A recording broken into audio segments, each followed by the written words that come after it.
21 जनवरी सन 2025 को एक अच्छा ग्रह संयोग हमारे सामने आ रहा है। एक ऐसा ग्रह संयोग जो 2025 के इस पूरे कार्यभार को अपने कंधे पर लेकर के आज हमको विपत्तियों से बाहर निकालेगा। ध्यान दीजिएगा, आपके आपके ही राशि के स्वामी बनते हैं मंगल, और यही मंगल अपने नीचत्व अवस्था में पिछले 20 अक्टूबर से चल रहे हैं 2024 से, और जिनका प्रभाव अब 21 तारीख से एक पॉजिटिव सिचुएशन में आ रहे हैं, जहां पर नीचत्व राशि चंद्रमा की राशि कर्क को छोड़ करके अपने सममित्र मिथुन की राशि पर ये प्रवेश कर जाएंगे। एक तरफ एक आग का गोला है ये मंगल, तो दूसरे तरफ अभी तक ये चंद्रमा की राशि पर थे जो कि पानी है।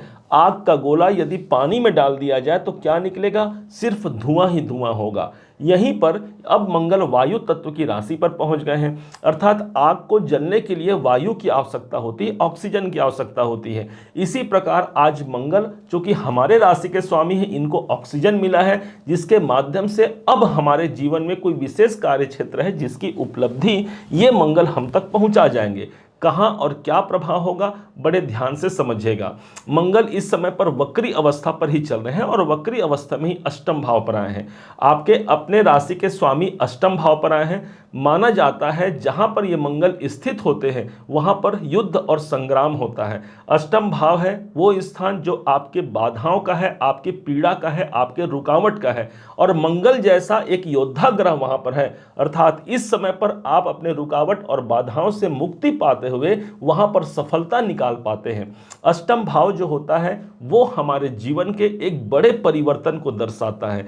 चूंकि हम 2025 को डिजाइन कर रहे हैं और प्रारंभ में ही 21 जनवरी से लेकर के 2 अप्रैल तक ये योग हमको मिल गया, मतलब ये साल हमारे लिए एक काफी महत्वपूर्ण साल हो गया, जिसके शुरुआत में ही हमको बड़े परिवर्तन का एक सोर्स, एक दौर हमको देखने को मिलेगा। अब इस मंगल के पास एक नहीं बल्कि 3 दृष्टियां हैं। पहले दृष्टि से ये चतुर्थ दृष्टि से देख रहे इनकम के घर को, लाभ के घर को। लाभ भाव पर मंगल की दृष्टि का होना, कोई इच्छाएं आपकी दबी हुई हैं, उन इच्छाओं को निकाल करके आप तक पहुंचा जाना। आपने पहले कोई प्रयास किया है, उस प्रयासों का प्रतिफल इस समय पर आप तक पहुंच सकता है, क्योंकि एकादश भाव जिस दिन जागृत हो जाता है ना, उस दिन सभी इच्छाएं हमारी उभर करके सामने आती हैं, और उभर करके सामने ही नहीं आती बल्कि परिपूर्ण हो जाती हैं, क्योंकि आपके ही राशि के स्वामी का यहां पर प्रभाव बन रहा है।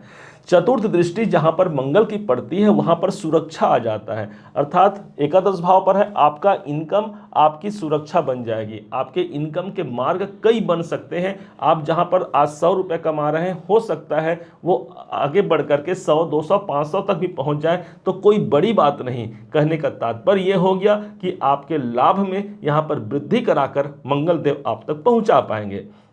अब मंगल के पास इनकी 7वीं दृष्टि है, जहां से 7वीं दृष्टि से सीधे देखेंगे आपके धन के घर को।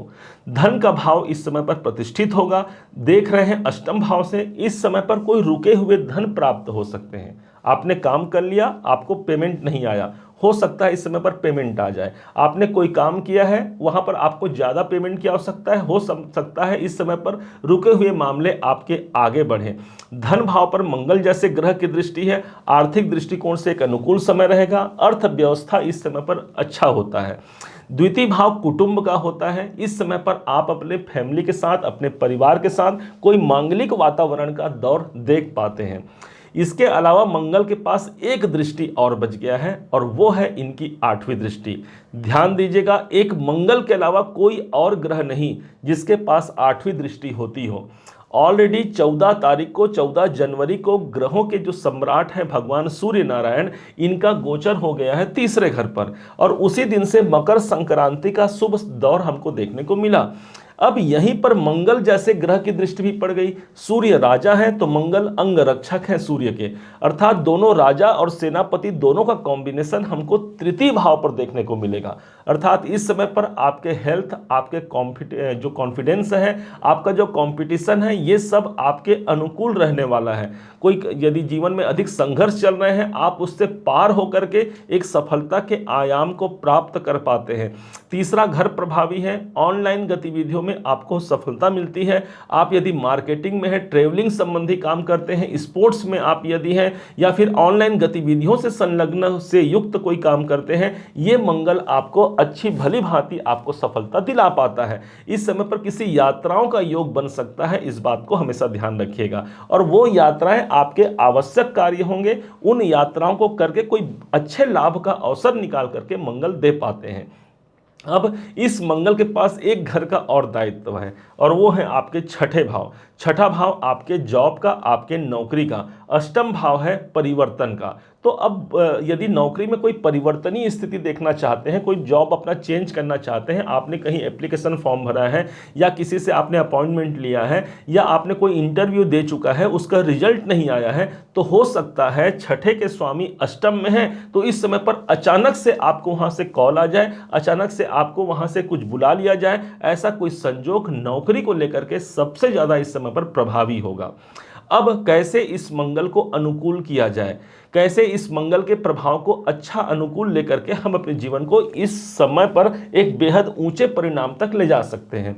ध्यान दीजिएगा, इस समय पर 21 जनवरी से लेकर के 2 अप्रैल के मध्य में जो मंगलवार पड़े, किसी एक मंगलवार के दिन एक त्रिकोण झंडा लीजिएगा, लाल रंग का झंडा लीजिए। लाल रंग का जो झंडा होता है वो मंगल है, और इसमें इससे बंधन और सिंदूर या फिर इसमें घी मिला दीजिए, और इसके माध्यम से रा और अंग की मात्रा रांग लिखिए। इसको लिख करके किसी हनुमान जी के मंदिर में इसको लगवा दीजिए। निश्चय मानिए ये भी वायु तत्व की राशि पर है। ये झंडा जैसे ही फहराता है, वायु के संपर्क में आने से ये लहराएगा, और उसी प्रकार हमारा जीवन भी जो रुकावटों से युक्त है, उससे पार जा करके हम अपने जीवन में भाग्य की उन्नति और बेहतर कैरियर को इसी समय पर प्राप्त कर जाते हैं। उम्मीद है आप सबने इसे समझा, आप सबने इसे जाना। यदि आपने इसे समझा है, जाना है, मेरे समझाने का प्रयास यदि आपको सार्थक लगा हो, मेरे समझाने का तरीका यदि आपको सार्थक लगा हो, तो हर बार की भांति इस बार भी अपना प्यार भरा लाइक और कमेंट करना कभी मत भूलिएगा। और हाँ, यदि अभी तक आपने चैनल को सब्सक्राइब नहीं किया है, सब्सक्राइब जरूर कीजिएगा। पुनः एक बार फिर आप सभी का दिवस बहुत मंगलमय हो, इन्हीं शुभकामनाओं के साथ। जय श्री राम, जय हनुमान।